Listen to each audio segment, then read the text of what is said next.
Noong ako'y bata pa, palagi ka nababanggit ng ating lola.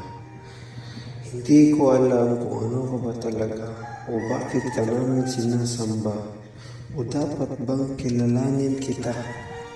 Maraming tanong na sumasagabal sa akin.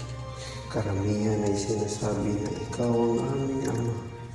Kung ikaw man aming ama, bakit minsan sa buhay ko ay hindi kita nakita?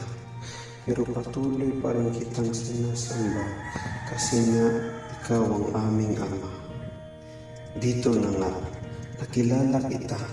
Nakilala kita sa lugar na tinatawag nilang simbahan at nakakapagtaka. Ang dami mo namang estatwa, di ka naman artista.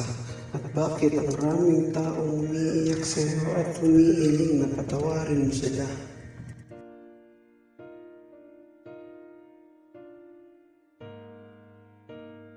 Binigyan mo ako ng problema na hindi ko kaya.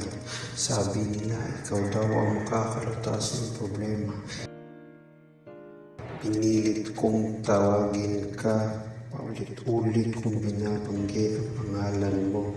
At wala man dumating na sagot sa mga problema ko. At tinanggap ko na talaga na ikaw ay katangisip lamang.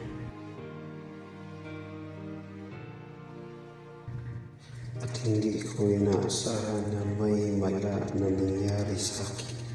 Naging positibo ang takbo ng buhay ko at napatanong ako sa sarili ko na ginawa mo ba ito o sadyang nagkataon lang ang lahat? Pero hindi, pinagplanuhan mo talaga ang lahat.